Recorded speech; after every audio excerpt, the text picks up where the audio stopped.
What is up, Bitcoiners? It's CK, and I had an awesome conversation with Ben Price. Ben is, an entrepreneur, an entrepreneur, a product guy who has worked at different, kind of fintech and other sort of technology products before getting into Bitcoin, and then after getting into Bitcoin, and really after he joined Visa, and after joining Visa, he decided, the big company, the banking, that wasn't really for him. He wanted to do something a lot more grassroots Bitcoin. So he's diving deep into the Bitcoin space, and he not only is starting his own kind of Bitcoin startup, but he also has started OpenSats with an awesome board of people. That was the focus of this conversation. OpenSats is a new nonprofit that is soft launch, and by the time you're listening to this after Bitcoin 2021, it is going to be launched, and it is a platform for you to donate to Bitcoin Core and Bitcoin adjacent technologies, either directly or into a general fund.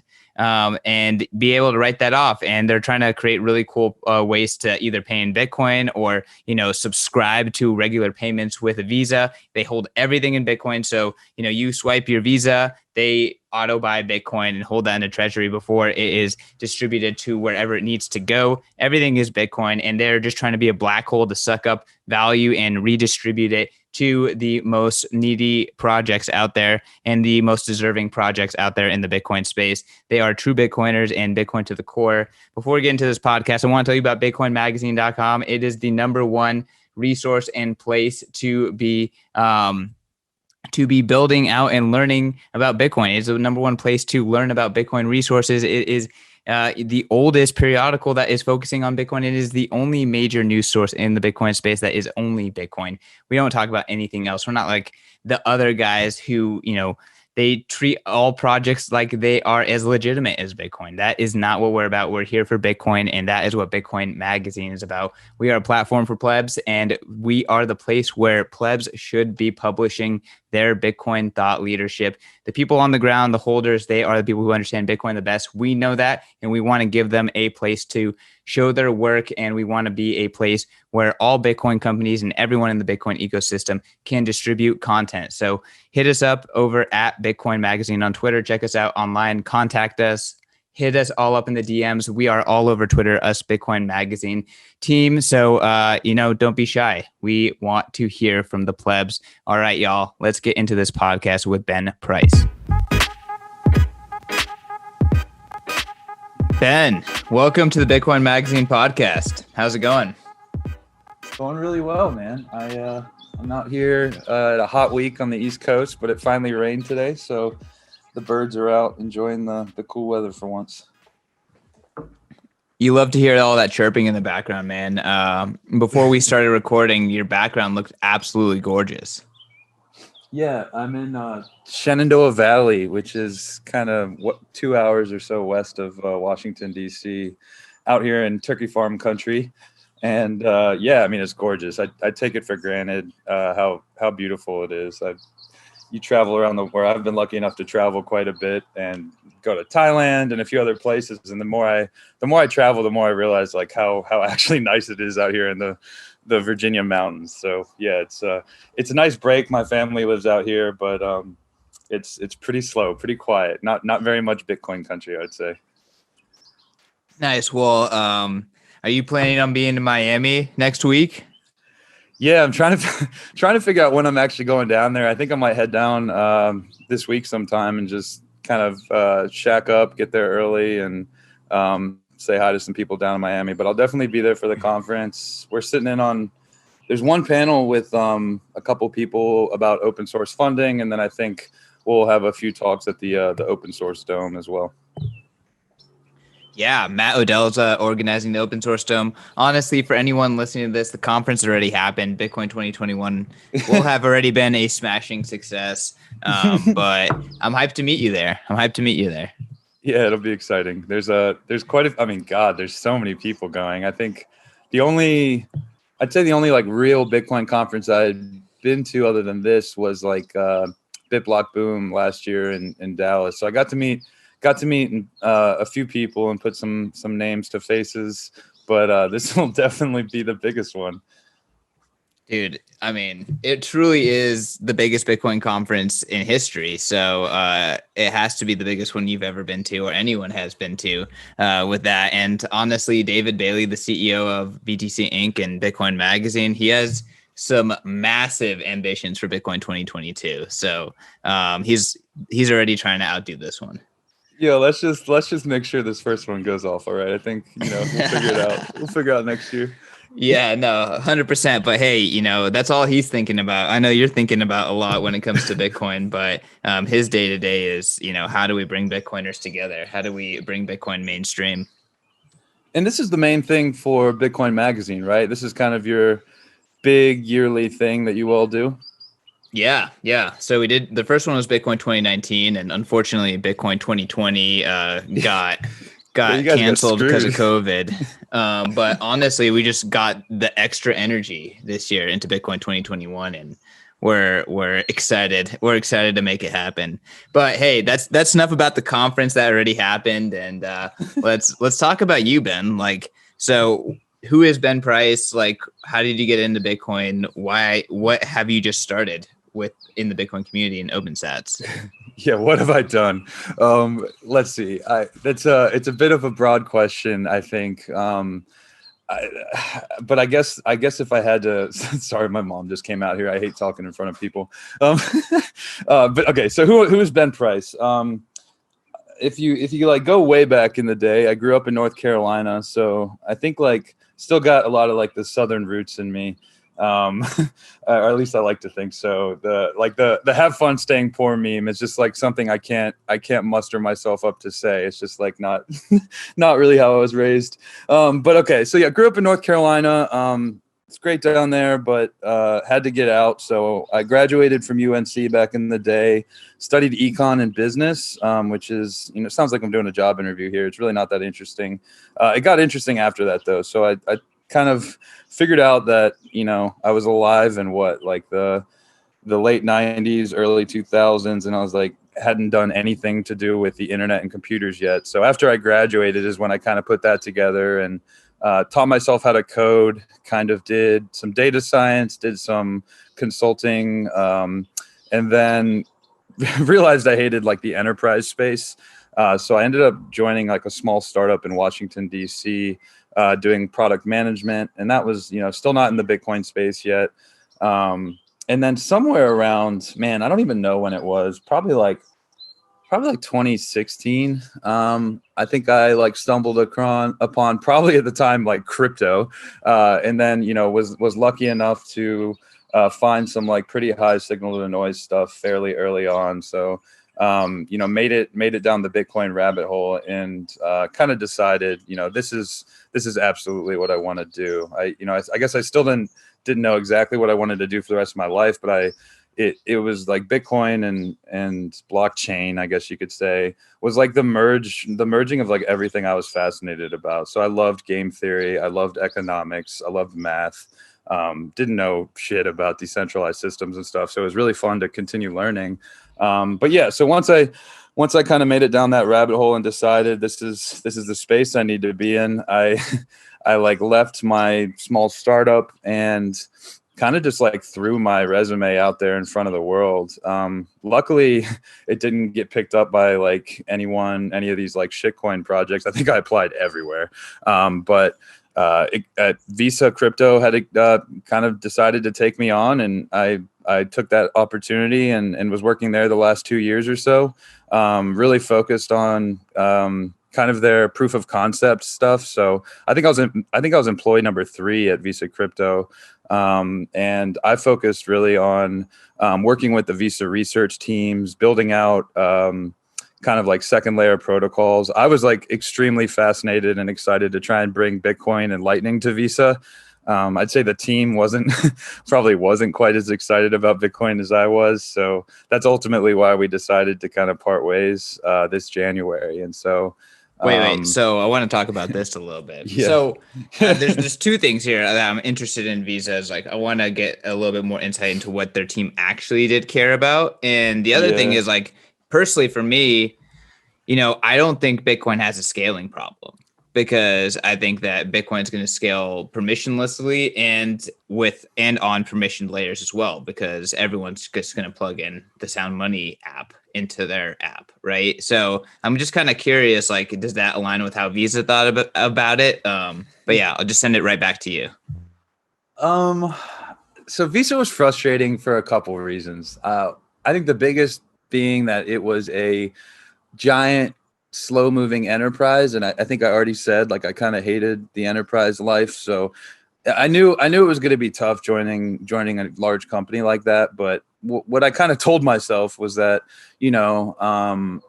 Visa had the opportunity to like really change things for the world if they decided to kind of hop on the Bitcoin bandwagon, and specifically the Lightning bandwagon. I think that's probably one of the major companies that stands to get disintermediated if Lightning kind of comes to fruition. But to be honest, Visa, I learned a lot about like how traditional payments and how kind of everything works today as far as merchant acceptance.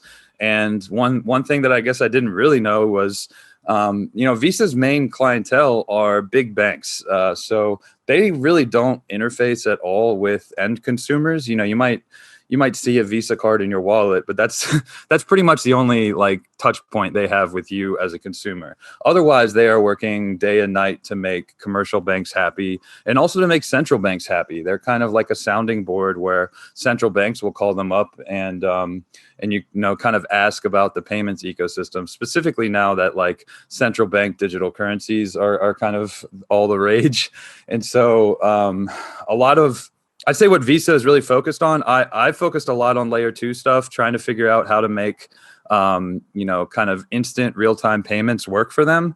However, most of that work unfortunately got tabled, and they started focusing more on stable coins and central bank digital currencies. And, I think part of that's because they're a payments company, and to be honest, stable coins kind of work right now better for their clientele as far as a payment mechanism goes because of I guess you could say, the volatility aspect of Bitcoin. Merchants typically, don't want to take a 20% hit on their bag of Cheetos by the end of the day. But mostly it's because Visa and the banks that they work with deal with end of day settlement. So until Visa decides to roll out some systems where payments and settlement kind of happen in real time, I think they're going to have a really hard time adopting, a digital currency like Bitcoin, which does fluctuate a little more in value on a day-to-day basis than fiat currencies. So without giving up too much on them, yeah, they're definitely hyper focused on stable coins and central bank digital currencies, and really helping big banks try and like kind of get into the ecosystem, which is all right, but not for me. In that case, good riddance, because they're going to get wrecked by by their inability to get out of like this fiat skeuomorphic thinking. Yeah, I think they'll probably end up in the custody game, if I had to imagine. They're really, Visa's really talented with being online all the time, and then also managing like tokens. So everything in the payments ecosystem is kind of tokenized now. And what that really means is Visa has like this background with managing kind of private keys. And so I think that it kind of fits in nicely to their game plan there, this public key, private key cryptography. But, unless they're ready to like really get serious about real-time settlement versus end of day settlement, I don't see Bitcoin being on their short-term roadmap, unfortunately. All right. Well, let's continue on with your story. We don't have to talk about Visa too much. But the distinction about real time versus end of day is interesting. Yeah, and it's something that kind of came along. It was just like it took about a year for me to realize like this. They're not going to get serious about Lightning, at least yet. Maybe one day, but yeah, we can talk about anything else. Visa's gone and in the past. So what was after Visa?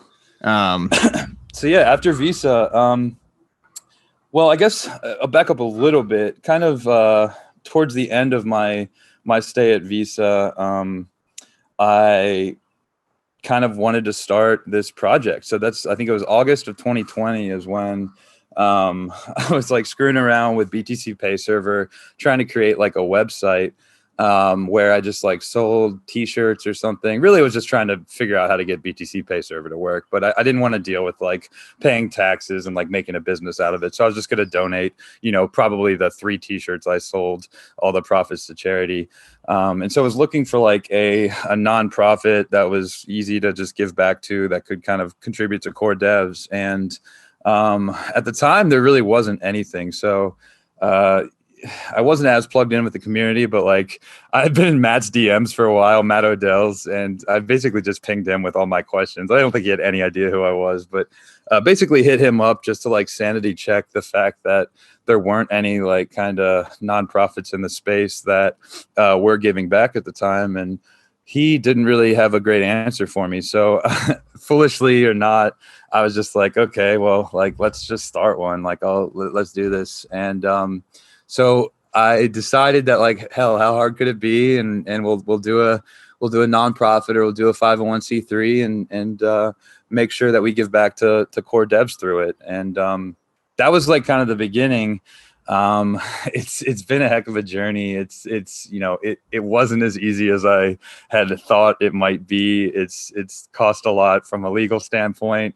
It's taken more time than anything. But it's been a fantastic ride. I think I've honestly got to meet so many amazing people in the community. The board that kind of agreed to come on and that we put together has been fantastic to work with. And then some of the community members and like individuals and businesses that have already decided to give back. I don't know. It's just been incredible to see like the CEOs of big companies that like you wouldn't think would care to talk to a NIM about anything, are not only out here kind of giving their hard-earned money, but they are, giving their advice. And that goes all the way down to core devs, to designers, to security researchers. Everyone in the community has just been amazing to kind of give their feedback and help mold the project. But that was kind of the origin story. I think I'm on a tangent here. I don't even remember what the question was. Well, no, I was asking what's after Visa, and you answered it. You jumped right into OpenSats, and effectively, you've started a nonprofit to kind of fund Bitcoin development and Bitcoin adjacent development. Can you kind of talk about like the team you've built up? I work with Matt Odell. He advises Bitcoin Magazine. I know you work with him. He's helping you advise OpenSats, and I'm sure other a nice and impressive list as well. You want to just talk about like who's helping you actually do this? So part of what I was nervous about with OpenSats, as you know, was like there is a lot of drama behind other organizations in the space in the past that I think we're trying to kind of be like a voice for Bitcoin. And like that is absolutely not what I'm definitely trying to do or what I think anyone else is trying to do. So one thing that I knew is like there's going to be a lot of hard decisions, especially if we are kind of like taking in donations and deciding where and how to distribute them. And so I wanted to kind of surround myself with just really, really smart people with good morals, good principles, and was able to put together what I think is a really incredible board. So, I mean, I'll run through them real quick. We've got Janine. I'm just going in the order of what they're listed on the website. So no preferential order here. Janine, who is like really big into privacy. She was the one person who I was like almost certain would not be on the board. But she decided to join. She does a lot of kind of reporting on privacy and has This Month in Bitcoin Privacy, which is an amazing newsletter. Dread, which is a NIM. He is a buddy of mine that I actually I met through a Telegram group called the Dirtbags or Al's Lacrosse, and met him in BitBlock Boom. And we had been traveling around the world together. So he and I were in Jamaica and Mexico and Brazil for the last year. And he's really like an international advocate for Bitcoin. Dude, he was just, I'm sorry, I have to jump in. I've hired 2 people out of the Al's Lacrosse Dirtbag Fridays hangouts. So Fantastic Damn, group. just another reason why that's just an elite group of plebs right there. It really is. And plebs is a great word for it because it really is just a bunch of dirtbags who just really believe in Bitcoin. But yeah, that's where Dredd came from. That's how I met him. Realized he was just like a super awesome person. He was actually just down in El Salvador with Jack Mahlers and the people from Bitcoin Beach. I think Miles Suter was down there. So he's kind of scoping out how to maybe replicate like a Bitcoin Beach type thing around the globe that OpenSats could help support. We've got Elaine Wu, who I think is technically a Bloomberg reporter. I should probably know a little bit more about what she does in her professional career, but I know, but she's been able to contribute some awesome things. She's really been helping on the grant side of what OpenSats is going to do. James O'Byrne is kind of our resident core dev. So he's sponsored by a few companies in the space, and extra shout out to James for being willing to come on board because we're trying to avoid all conflict of interest. He kind of gave up the ability to potentially raise, funding through OpenSat. So he's giving up a little more than most board members. Katan, who is kind of he's our resident Aussie, but he's kind of the one that's been playing around with all the open source technology that we're looking to fund. And he's Stefan Lavera's partner with Ministry of Nodes, Matt Odell, who does TFTC and is a big privacy advocate, Lisa Neget's at Blockstream. She's doing C Lightning work, and she's been putting out a ton of fires on the back end as we try and integrate BTC Pay Server. And then last but not least, we've got Udi Wertheimer, who, former developer, probably the biggest troll on the internet, at least in the Bitcoin space. And hopefully I can get him to pick up our Twitter profiles so it's actually a little more entertaining than someone like me. And then I round out the board. That makes 9 of us. And together we kind of we make all the decisions as far as, I guess, exactly the direction of the organization. Again, we're not trying to speak for Bitcoin. We're not trying to pick the direction that we want Bitcoin to go.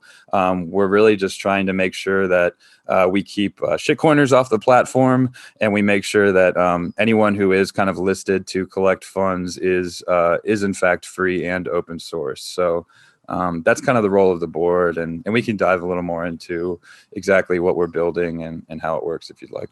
Yeah, no, I think that's the logical next step. What's the platform versus, I mean, let's just say there's a couple of other funding organizations, but what makes OpenSat different than, Brink or what HRF is doing? Yeah, so that's actually kind of funny. At the time, I think August of last year, there really weren't any of these organizations around. Probably like a week after I decided to start OpenSats is when HRF's privacy fund came out. And I really love what they're doing. Gladstein and HRF they're really awesome. I think they're 95% pass through, which is fantastic. And they're really focused on Bitcoin privacy preserving kind of technologies. And so that's another great organization to kind of donate to. Brink.dev is another good one that John Newberry and Mike Schmidt came out with. I might be missing someone else there, so sorry guys. But they're a little more focused on, I think, training the next wave of Bitcoin core developers or Bitcoin developers in general. So I think they're running a program where Newberry is kind of training up future devs. And so there's also a few others, Square Crypto is a good one. They're a little more focused on design. MIT DCI is doing some good work. There's a lot of really good options now. One thing that I really wanted to stress from the get-go is that we are 100% pass through. I get really frustrated with charities that that have so much overhead, and I think it came back to it's just this one fun fact kind of stuck with me from when I was a kid, and I hope I'm not misquoting this. God knows this was before I did all the verify stuff, but I think I remember giving to Goodwill all my old clothes when I was little, and then I discovered that the CEO of this charity was making $1 million a year. And it really pissed me off as a kid who was thinking I was doing a good job by giving my clothes to the needy or whatever, and then discovering that the person in charge was actually making all the money. So the first differentiator that I really wanted to like stand firm on was the fact that we are 100% pass through, and that was actually a lot harder to execute than I thought. But the dominoes started falling. So because I reached out to some organizations, there were costs with creating the OpenSats kind of ecosystem. So luckily, other organizations in the space have been able to give back where they can. So just as an example, Silvergate Bank is doing our banking for us. They waived all the fees. River is doing our fiat to Bitcoin kind of conversions for exchange services, and they're waiving all of our fees. Nodal Cloud is hosting our website and our BTC Pay Server instance, and they're doing that for free. Again, we're using BTC Pay Server, which is obviously free software. I mean, everyone in the community has kind of stepped up to either maybe give their time, maybe give their money, or at least their services. So really shout out to everyone who's helped kind of make that 100% pass through a vision. And then even the last piece, well, I guess this jumps into the next differentiator is that we do accept fiat. So we're going to be taking credit, debit donations, as well as Bitcoin donations, obviously. But all of our funds are going to be converted into, held, and eventually distributed in Bitcoin. So if you do come to our site and maybe you do a $20 a month recurring donation to, a Lightning developer, then what's actually happening there is Stripe's going to be doing our processing. It's going to get dropped into our Silvergate bank account. And then in real time, we're going to send that off to River, and we're going to basically smash buy Bitcoin. We're not trying to time the markets or anything.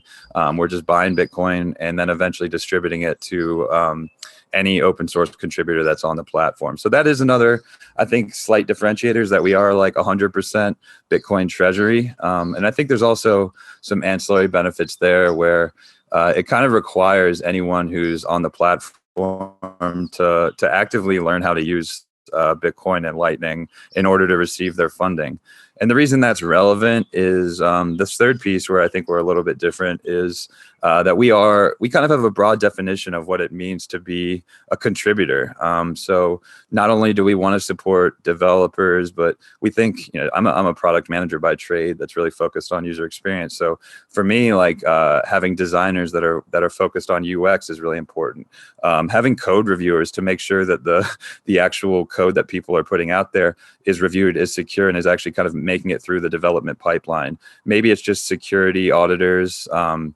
And then additionally, not only are we kind of like trying to support different contributors across the Bitcoin ecosystem, we are really all about just supporting free and open source software. So while a lot of these other projects are exclusively focused on Bitcoin, what our kind of tag phrase is, we are a charity supporting contributors to Bitcoin Core, as well as kind of ancillary or supplementary free and open source software or free and open source projects. So maybe you're a Tor developer.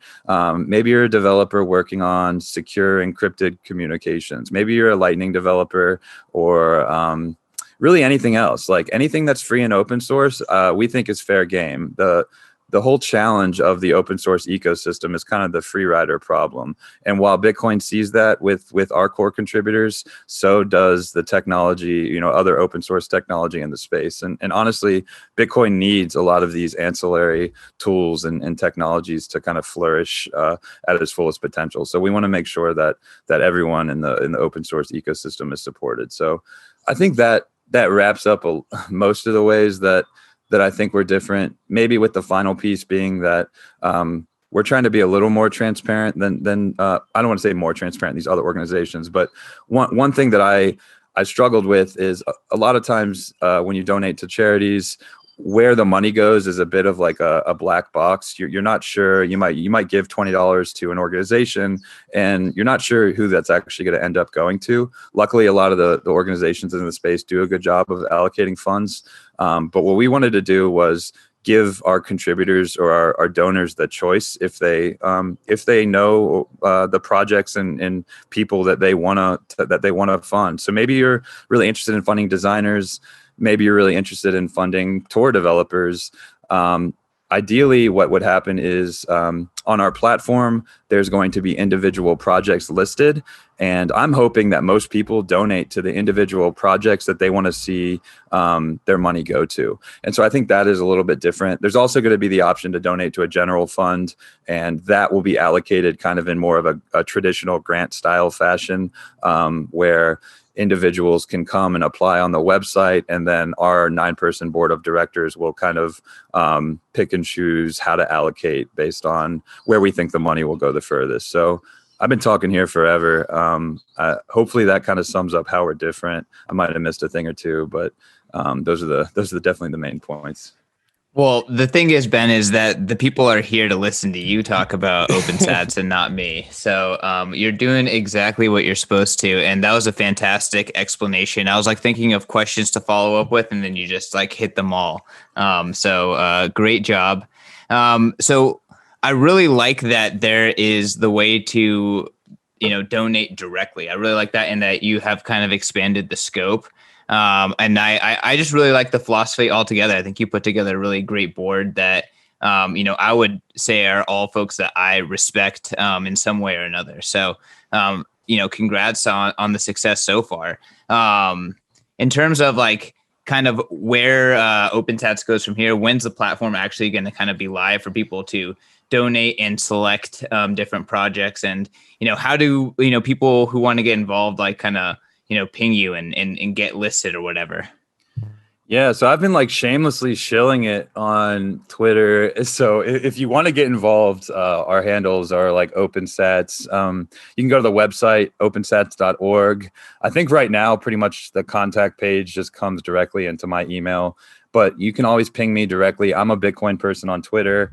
You can ping the OpenSats handle on Twitter, but just reaching out is honestly the best way to get involved. And we are like totally reliant on contributions from the public. So while I did mention the 9-person board, like I need to give an extra big shout out to a couple people. One is Castle 9, who's I think working on a project called Ducks Reserve, which helps make kind of private key custody or multi-sig easy. It's a lot like Spectre Wallet. So he's been doing he's been building the entire website, as well as the entire donation platform, which we do hope, like I'm shooting to have it live by Bitcoin 21. It's probably going to be a really bare bones version, but ideally we have, a few projects pre-listed, and also the ability to kind of donate to the general fund. So we're definitely shooting to have it live here in the next, I guess, as of recording, about a week from now, but it sounds like this will go live after that. So hopefully by the time this airs, we are fully up and running. And then again, another shout out to the designers. We have an anonymous designer who's been helping, an anonymous accountant who's doing all our back end work. And then there's a lot of supporting organizations who have helped fund us to make sure we can kind of hit our 100% pass through goals. So first of all, shout out to them. And then as far as timelines go, yeah, the bare bones version is going to be up soon. And then at that point, we're going to be open sourcing our code. We're really hoping that anyone who's interested from a design standpoint, anyone who's interested in contributing from a developer standpoint, or if you just want to get involved on maybe the operational side and fundraising or something, please reach out. I think what we're doing is going to be really good for the space. So because we are 100% pass through, it's hard to kind of recruit people in, other than just kind of tugging on the heartstrings and asking them to try and give back to the community. So anyone and everyone who wants to contribute, you can reach out to me directly, and we'll figure out a way to get you involved. That's awesome. And like, so 100% pass through. So these anonymous contributors, you're not paying them, right? Like they're just contributing design wise, and they're just putting in the work just cause. No one, none of the board members, no one is making any money. There are a few expenses. And so just to be transparent, when we say 100% pass through, what that means is any donation made on the website, if you donate to the general fund, if you donate to an individual project, 100% of that money will go through. And that includes credit card and debit card donations. And so that is one of the operational fees that, God forbid the banks actually cut us any breaks, other than Silvergate. We still have our payment processing fees. And right now, who was it that's picking that up? It's Ledger actually, who is helping to cover payment processing fees. So if you donate $100 with your Visa card to BTC Pay server on our website, typically what would happen is about 2 to 3% of that would get eaten by payment processing fees. Thank you, Visa and the banks.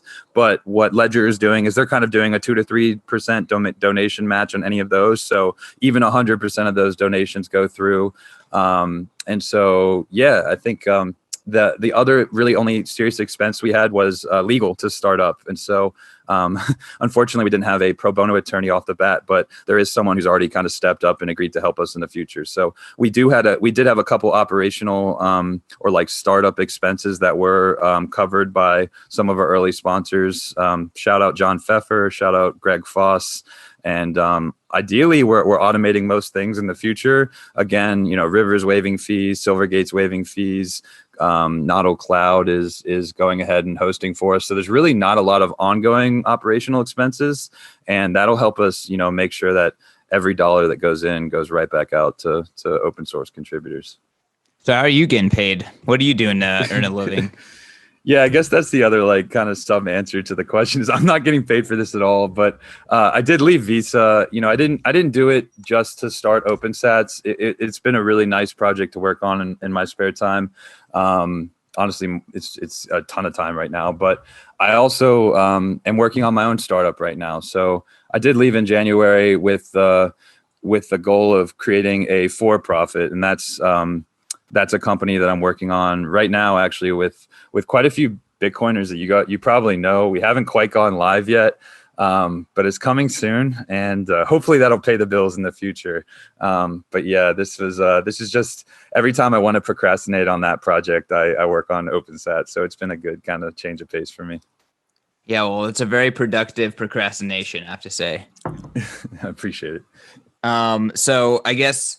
Not to get boring or dig, too deep into the weeds, but do you see OpenSats being a relatively kind of passive project? How much kind of time do you think now that you've created the entity? I feel like a lot of the work is kind of front loaded now that once the site is launched, it's more just kind of curating and approving and distributing. How much time do you think that's going to take? Yeah, it'll take a little time. To be honest, what I'll probably do is there will need to be some development and design work, and I'm sure there's already been some requests from people for additional features and things. And so I really love the model that Google does, where their employees kind of work half days or full days on Fridays to work on any kind of fun project they want. So I think that could be a fun way to give back in the future and still kind of be able to work on this here or there. But yeah, the idea here is that we wanted to create kind of a well-oiled machine. And so, we're automating as much as we can. So the onboarding process for donors will be pretty smooth, where you come in and apply to be listed. And then pretty much once a month, the board will just kind of review all the applicants, make sure that they check the boxes. Are you a Bitcoiner, or, are you working on free and open source software? If yes, then go ahead. We'll give you a project page to get listed and, collect funds on your behalf. And then on the back end, it's pretty simple because we're not dealing with the banking system and payouts that way. Paying people in Bitcoin is really easy, really smooth. So yeah, I'm hoping that it does get a little bit easier as we move forward. A lot of the work was front loaded. There was a lot of legal and regulatory stuff to sort out. But once we go live, the idea is that we're going to open source the software. If there are features that people want to see built, I'm going to do my best to contribute the time that I can. But we're going to have to rely a lot on designers, developers, and contributors in the space to help kind of push the project forward. And hopefully, if we're doing a good job, it's not too hard of an ask. But yeah, I gotta pay the bills sometimes. I haven't been stacking sats as hard as I should for the last couple of months. For sure. Well, you got that little dip, so maybe you have an opportunity here. But I'm just kind of curious, just based on how the whole thing is going to work in general. But in terms of paying people with Bitcoin, as a Bitcoin business, Bitcoin magazine, I feel like we actually have a competitive advantage because we can tap into a truly global workforce and we can just pay them in Bitcoin and they would be priced out if we had to use fiat. Like I would not be able to pay the dude in Nigeria if I had to pay him in whatever their fiat was because like by the time I jump through the hoops, he's no longer competitive. But the fact that I can just pay him in Bitcoin, he's ultra competitive and it's like a strategic advantage. And I feel like most people don't understand like the magnitude of the improvement that Bitcoin offers. Yeah, it's definitely a huge help for cross border.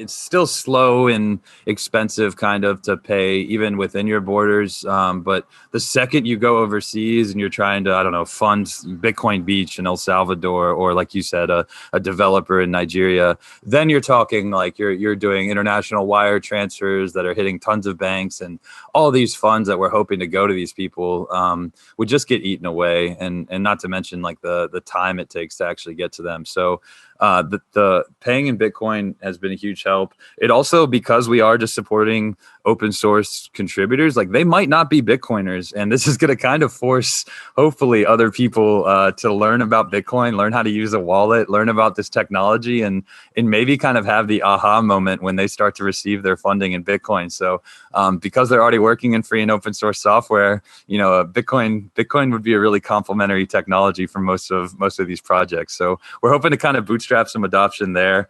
And then we have the added advantage. I think, at Bitcoin Magazine, you guys probably have a little more operational overhead where you have fiat kind of bills that you have to pay. And so there's probably some treasury management where you're keeping some fiat, some Bitcoin, because you just have to pay the bills. Getting a 50% dip is tough to pay a fiat bill. Luckily for us, we really don't have a lot of operational overhead, and there's really no downside to us like auto smash buying Bitcoin and keeping our treasuries there. And hopefully over time, I think as we've all seen, I think Bitcoin has returned 200% year over year since inception.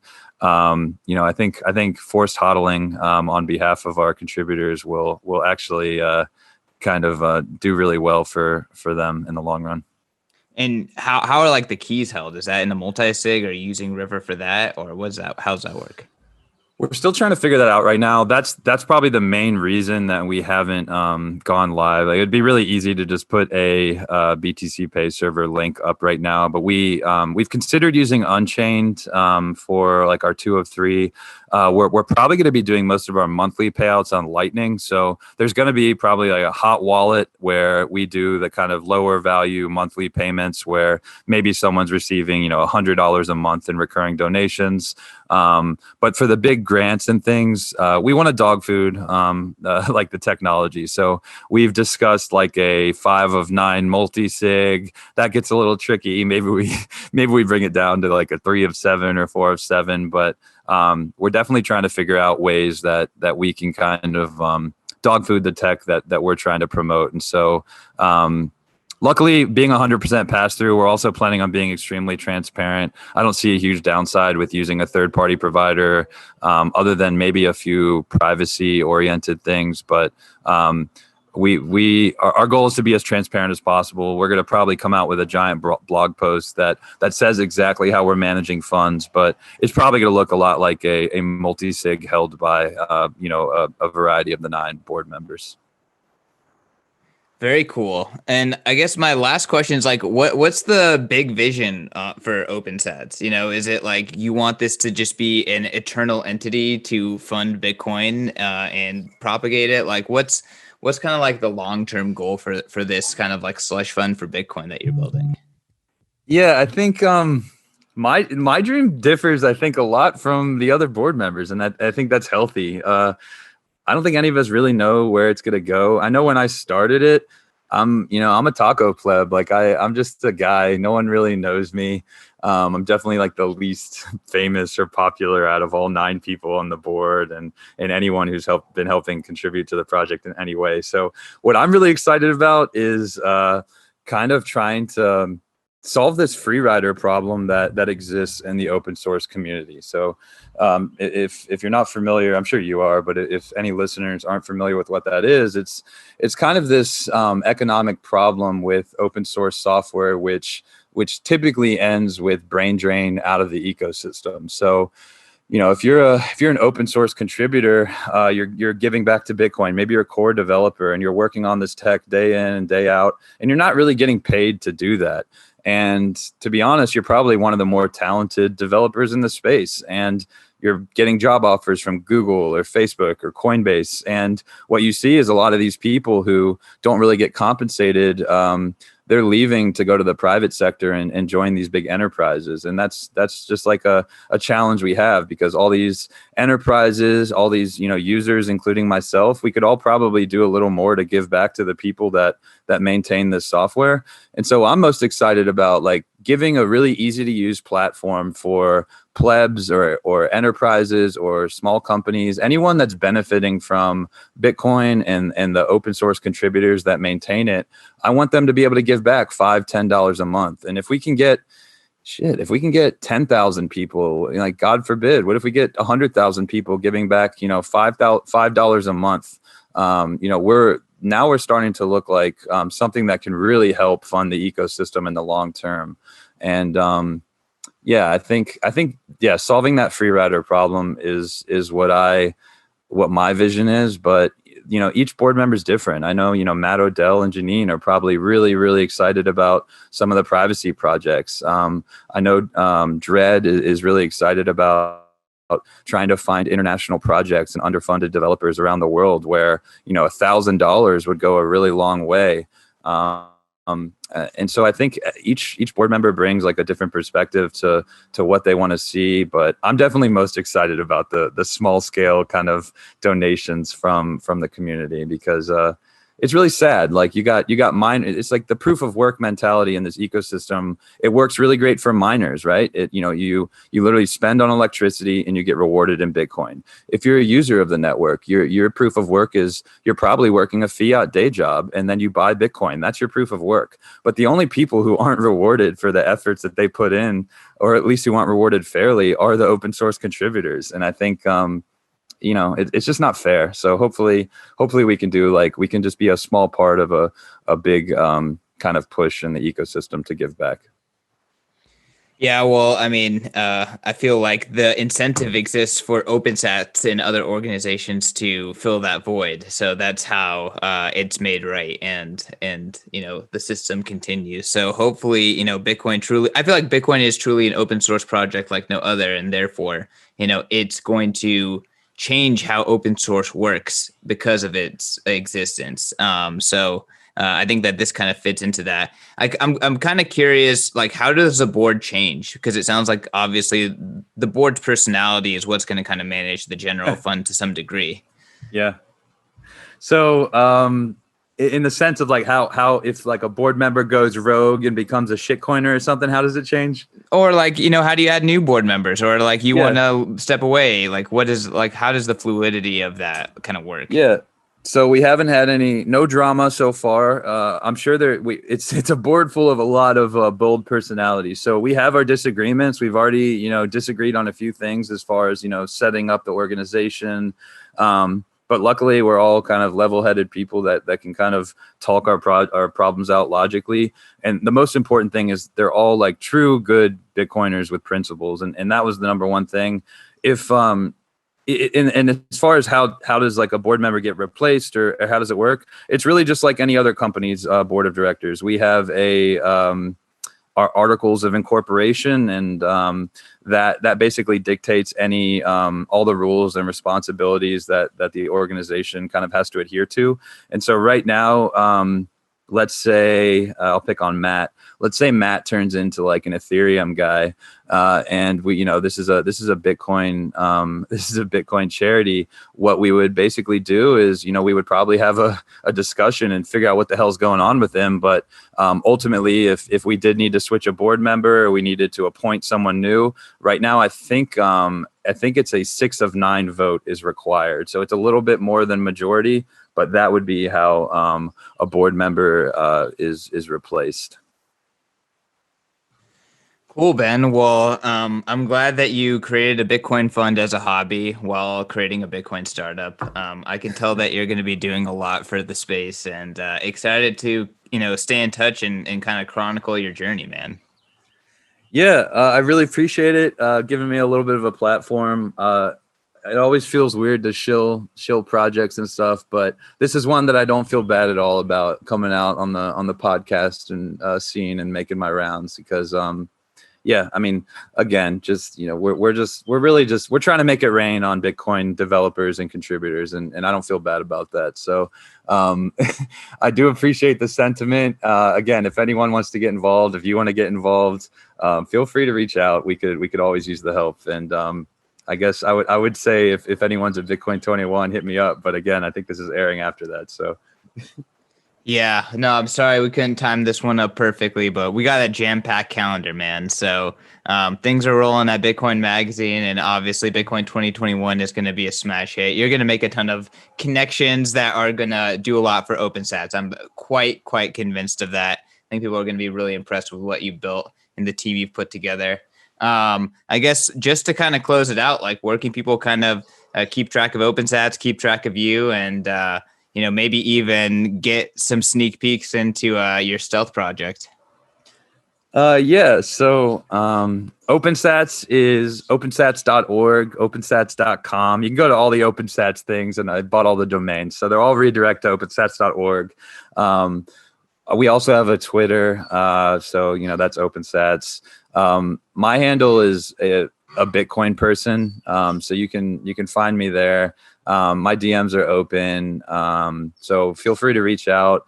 And then for the new startup, like I don't know if it's time. I don't think it's quite time yet, but I'll give a little teaser. Like we're gonna be mostly a consumer facing Bitcoin company. So we're gonna start out with kind of a fun little DCA product, kind of a smash buy product, and the goal would be to eventually build kind of like a full stack kind of Bitcoin financial services company built on top of Bitcoin. So I'm kind of sick of the legacy system.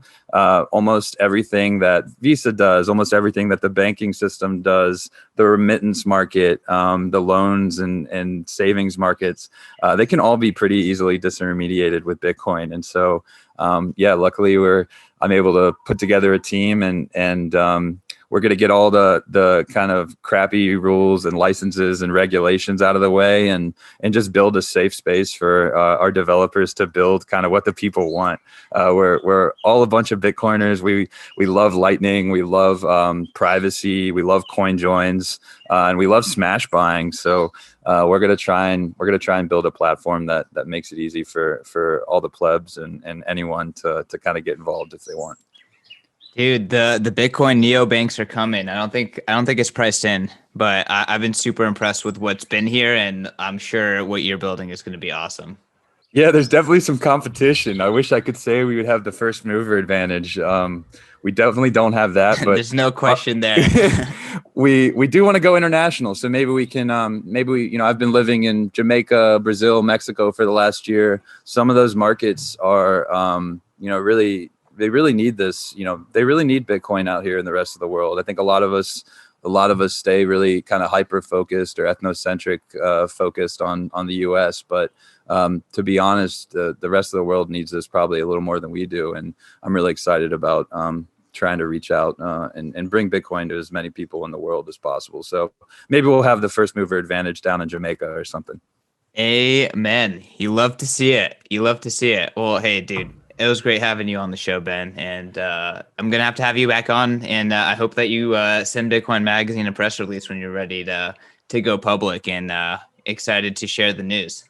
Yeah, it's not going to be long, actually. It's been in the making. I've been working on it since January, so we'll be out and pretty public about it here pretty soon. But in the meantime, hopefully OpenSats launches and or at least fully launches. Yeah, I guess my last shill is if you are, we have soft launch. So if you are a contributor to Bitcoin Core or free and open source software, our website, please go to it and apply to be listed. As long as you're doing the right thing and you're creating free and open source software, we'll be able to give you a platform to raise money from the community. So please go, apply, and hopefully we can funnel some money your way. And then again, if you're a donor, just go check out some of the projects that are listed. If you're having a hard time choosing, or you might not be the most technical person, again, we put together an amazing board that should be able to help kind of direct funds to some really good projects. So whether you're a contributor or a donor, this platform should be pretty good for you.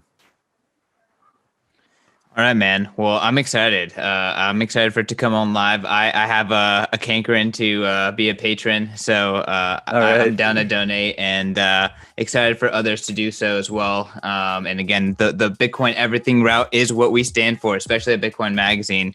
It is a moral imperative to get off the fiat system. It's destroying everyone's lives and really creating a lot of pain. So Bitcoin fixes this, and I'm excited to have really awesome teammates on Team Bitcoin. So for everyone else who wants to keep track of Team Bitcoin and what's happening in the Bitcoin ecosystem, Bitcoin Magazine is the best place to do that. Check us out at Bitcoin Magazine. Check me out at CK_Snarks. And yeah, stay hodling, guys. It's been a tough dip, but hopefully when you're listening to this, we are celebrating a huge Bitcoin 2021 pump. If not, hope you stack sats. Peace.